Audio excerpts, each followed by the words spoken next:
"Sir, with all due respect, I think you're lost." The voice was crisp, condescending, and sharp enough to cut through the humid harbor air. Lieutenant Evans stood with his back ramrod straight at the top of the gangway, his white uniform immaculate against the gray steel of the destroyer. He looked the old man up and down, a flicker of annoyance in his eyes. The man, who looked to be in his 80s, was dressed in simple slacks and a worn, faded polo shirt. He held a small, scuffed leather satchel in one hand and stood on the pier looking up at the warship with a quiet intensity. He didn't flinch at the lieutenant's dismissive tone. He simply remained still, his gaze calm, his posture possessing a dignity that seemed utterly at odds with his humble appearance.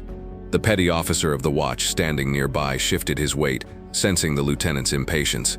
"Sir, this is an active United States Navy vessel, the USS Stalwart," Evans continued, his voice rising slightly, projecting for the benefit of the handful of junior sailors milling about.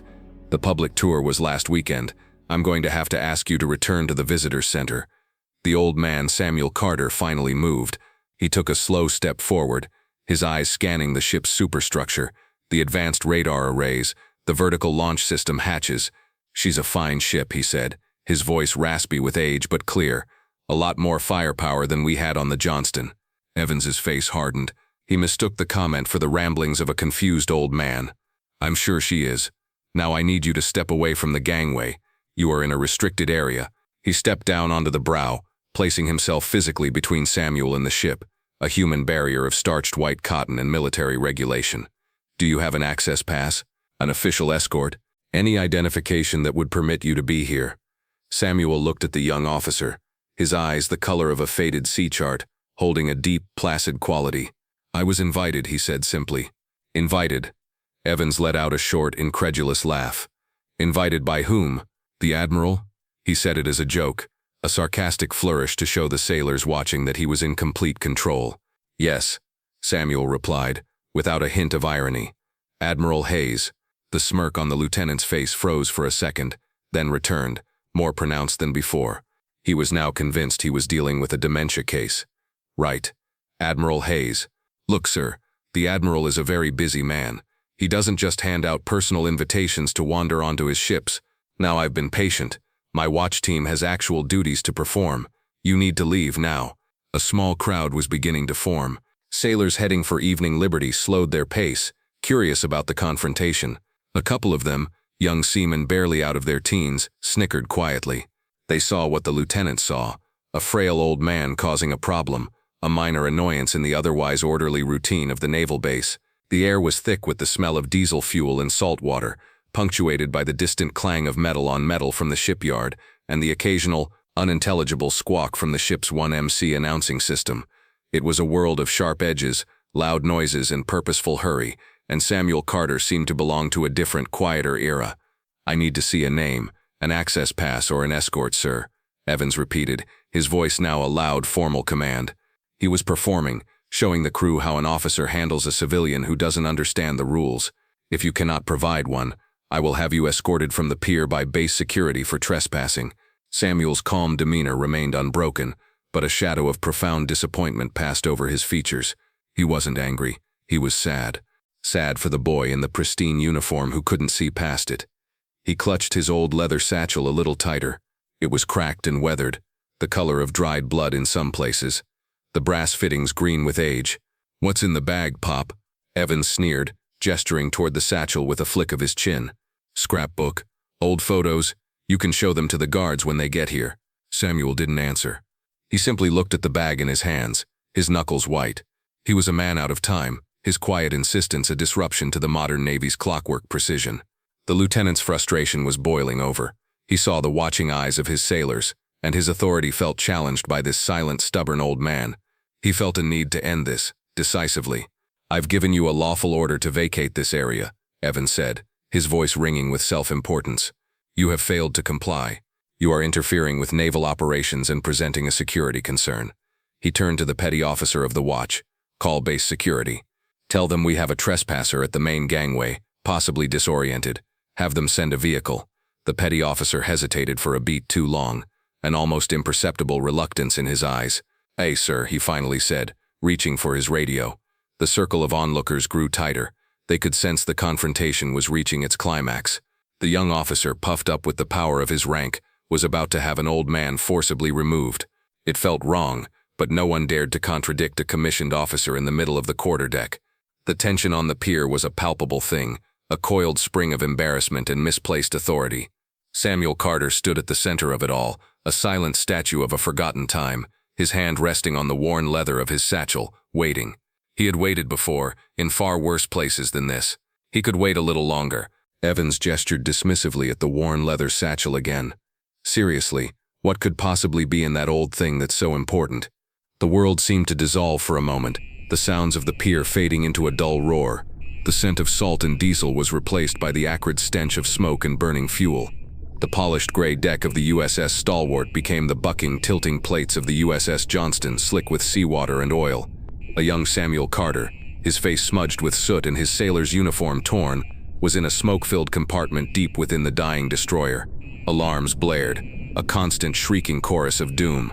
Outside, the thunder of enemy naval guns was a physical force, shaking the very bones of the ship. He clutched the very same satchel to his chest. It wasn't filled with photos, it was heavy with the salvation of other men. Inside was a captured Japanese codebook and a hastily scrawled list of targeting coordinates for the enemy fleet, pulled from a wrecked communications station. His lieutenant dying on the deck had pressed it into his hands. "Get this to the bridge, Carter. That's an order." But the bridge was gone, obliterated by a direct hit. He had to get to the auxiliary radio room, 3 decks down, through a labyrinth of fire and flooding. The satchel was everything.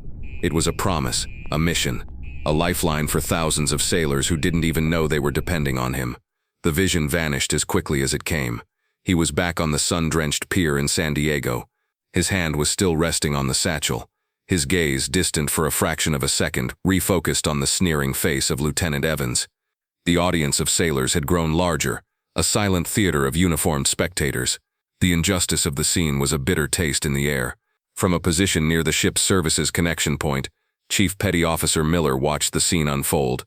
A 20-year veteran with a face like a topographical map of every sea he'd ever sailed, Miller had an instinct for trouble. He didn't know the old man, but he knew men like him. He'd seen them at VFW halls and on memorial days. They carried a certain weight, a stillness that command-hungry young officers often mistook for weakness. He also knew Lieutenant Evans, a man who worshipped the rulebook but had no feel for the spirit behind the rules. Miller's sharp ears had picked up the key phrases through the humid air: Admiral Hayes, and the old man's name, Carter. It was the combination of the name, the Admiral's mention, and the old man's unshakable, quiet dignity that tripped a wire in the chief's brain. While Evans was posturing, puffing out his chest and escalating the situation, Miller acted. Trusting a gut honed by years of navigating far more dangerous situations, he moved away from the prying eyes of the junior sailors, turning his back to the confrontation. He pulled out his personal cell phone, scrolling through his contacts with a calloused thumb. He didn't call base security. That would only make things worse, burying the situation in paperwork and official reports. He had a better number. He called the direct line of the Admiral's personal aide, a master chief he had served with on the Abraham Lincoln. The phone was answered on the second ring. "Master Chief," Miller said, his voice low and urgent. "It's Chief Miller, over on the Stalwart. Sorry to bother you on this line, but we have a developing situation at the gangway." He quickly and quietly relayed the facts, keeping his description neutral but clear. "Lieutenant Evans is about to have an elderly civilian removed from the pier. He's being overly officious." Miller chose his words carefully. "The thing is, Master Chief," the gentleman said his name was Samuel Carter, and he said he was invited by Admiral Hayes. There was a moment of dead silence on the other end of the line. Miller could hear the faint, muffled sound of a meeting in the background. Then nothing. "Chief," the Master Chief's voice came back. "All business now, stripped of any pleasantry." "What was that name again?" "Carter. Samuel Carter," Miller repeated. Another pause, this one charged with an electric tension. "Keep him there," the Master Chief ordered, his voice suddenly strained. "Do not, I repeat, do not let that man leave the pier. Use any means necessary to delay base security. The Admiral is on his way." The line went dead. Chief Miller lowered the phone, his eyes wide. "The Admiral is on his way." He turned to look back at the gangway. The situation had worsened. Lieutenant Evans, his patience finally shredded, was making his final irrevocable error. The audience on the pier, and now the audience of this story, could sense that justice was no longer a hope. It was an inevitability, barreling down the pier like a torpedo. Inside the quiet, climate-controlled confines of the Strike Group Command headquarters, the contrast with the chaotic pier could not have been more stark. Wood-paneled walls were adorned with maps and naval art. Admiral Thomas Hayes, a formidable man whose 2 stars were earned in the deserts of the Middle East and the tumultuous waters of the South China Sea, was presiding over a logistics briefing. The air was thick with the scent of coffee and the low murmur of professional discourse. His aide, Master Chief Petty Officer Thorne, entered the room without knocking, a breach of protocol so severe that every officer at the long conference table fell silent. "Admiral," Thorne said, his voice tight. "Apologies for the interruption. An urgent call from Chief Miller on the USS Stalwart." Admiral Hayes looked up, his brow furrowed in irritation at the interruption. "What is it, Master Chief?" "Sir, there is a civilian, an elderly gentleman, at the gangway of the Stalwart.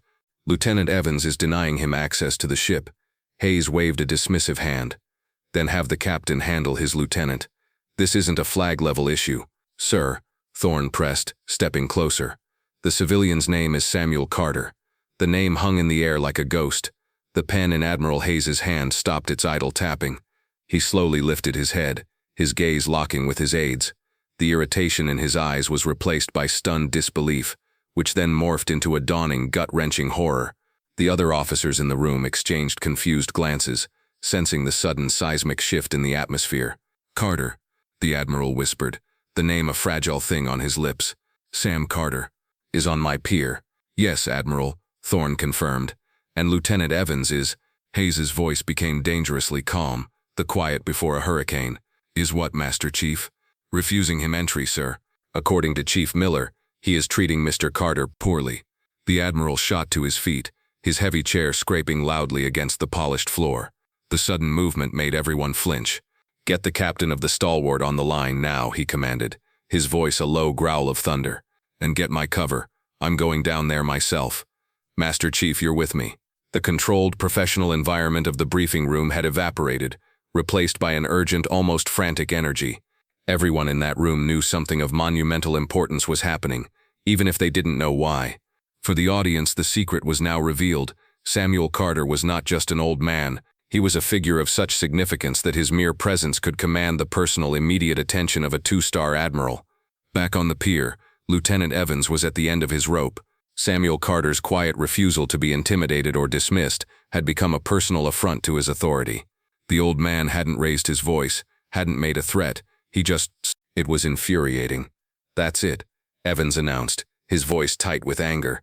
He felt the eyes of the crew on him and knew he had to act. "I have had enough of this senile fantasy. You are a security risk." He pointed a finger at 2 young seamen who had been watching from the side. "You and you. Place your hands on this gentleman. We are detaining him for trespassing on a federal installation and for failing to obey a lawful order. Escort him to the quarterdeck office. We'll get him a nice, comfortable psych evaluation and let the professionals sort him out." The 2 young sailors, barely 18 years old, looked at each other, then at the frail old man. A wave of profound unease washed over them. This was an order, but it felt deeply, fundamentally wrong. To put their hands on this dignified, quiet man seemed like a desecration. The crowd of sailors murmured its disapproval, a low rumble of dissent. This had gone too far. Just as the reluctant sailors took a hesitant step forward, Samuel Carter finally spoke again.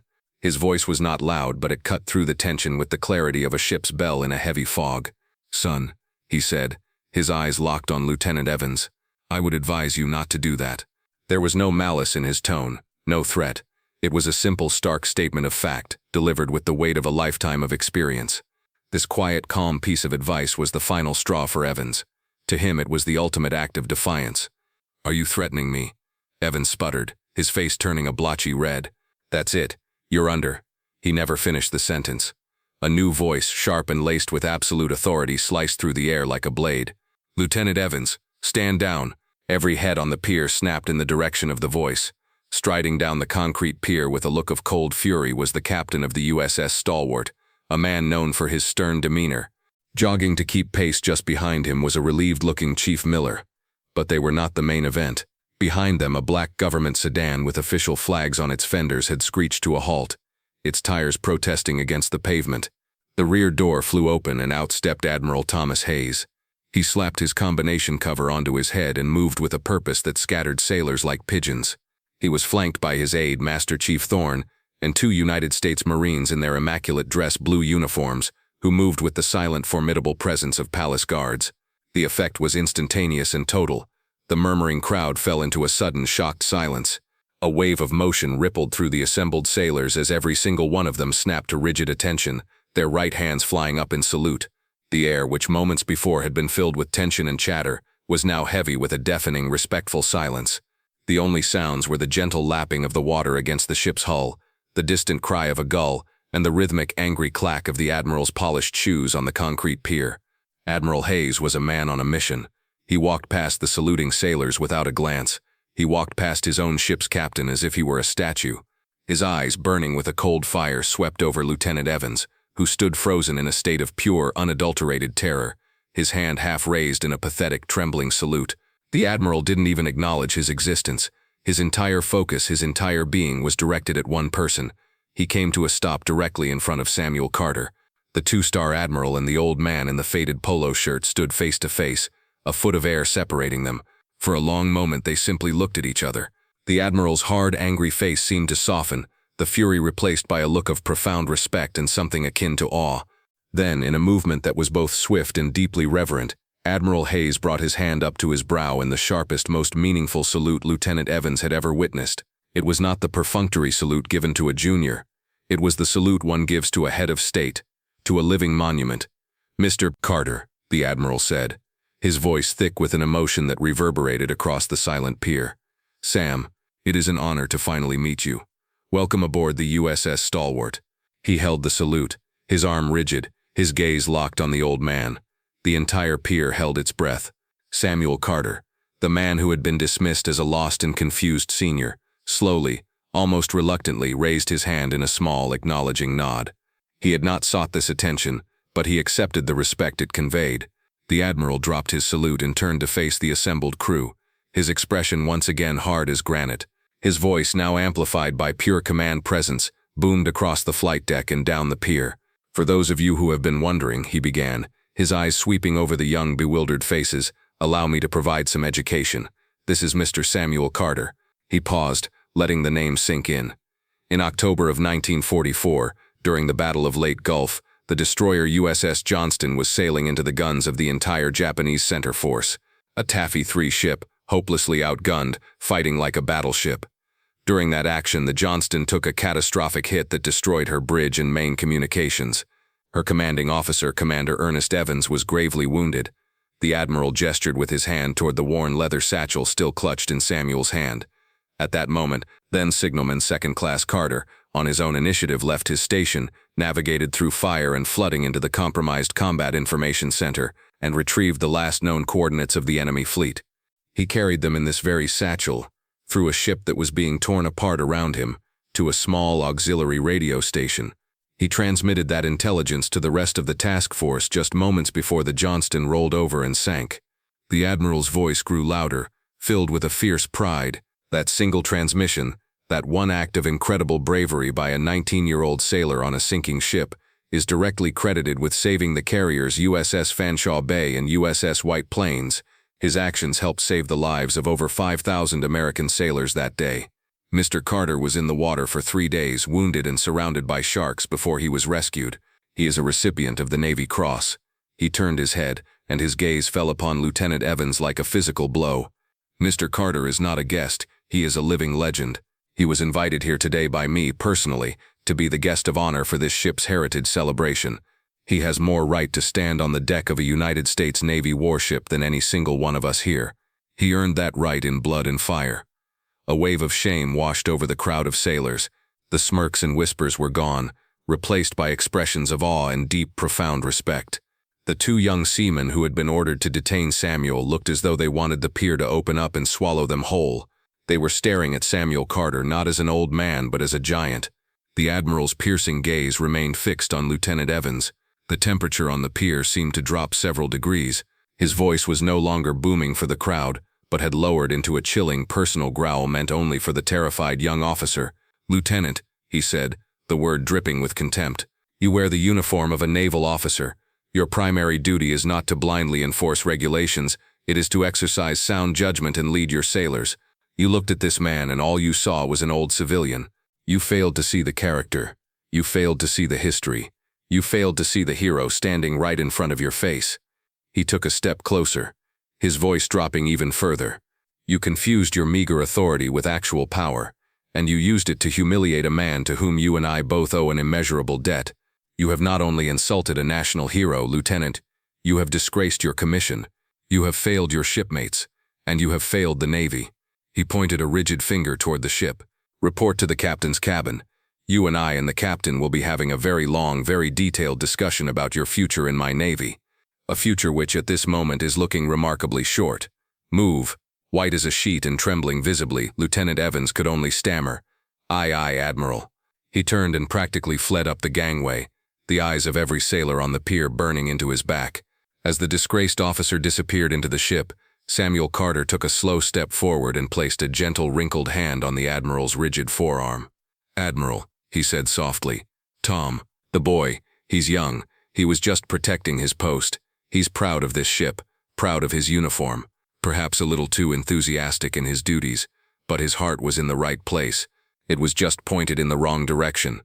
Samuel looked around at the faces of the young sailors, all of them still standing at rigid attention, their expressions a mixture of awe and contrition.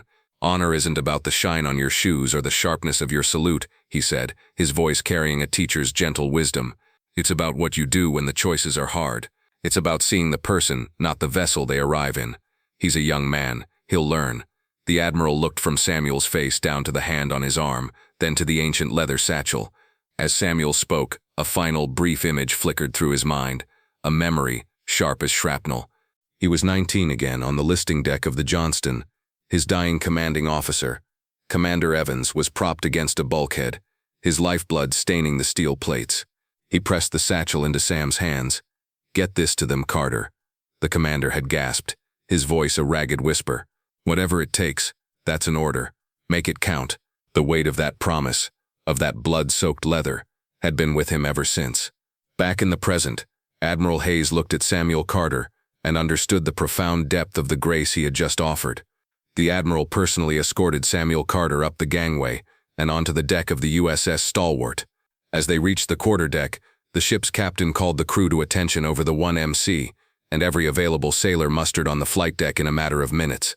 There, in front of his entire command, the captain offered a formal public apology to Mr. Carter on behalf of the ship and its crew, his voice cracking with sincere regret.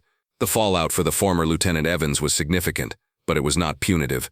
It was educational. Admiral Hayes, true to Samuel's wisdom, decided that shame was a poor teacher, but humility was an invaluable one. Evans was not discharged. Instead, he was reassigned. For the next 6 months, he was ordered to report for duty at the local Veterans Affairs Hospital. He was not there as an officer. He was there as a volunteer. His duty was to escort patients to their appointments, to bring them water, and most importantly, to sit and listen to their stories.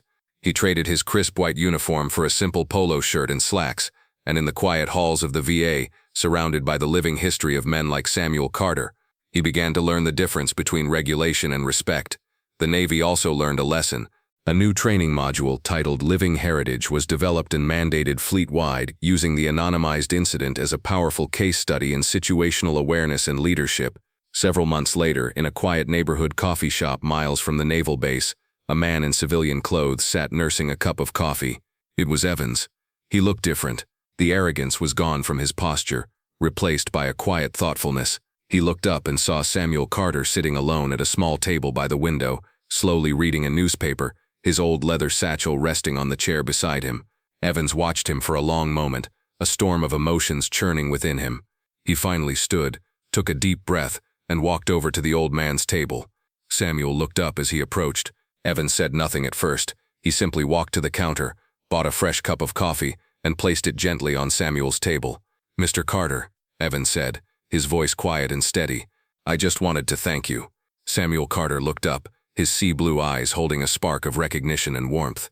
There was no judgment in his gaze, only a calm acceptance. He gestured to the empty chair across from him.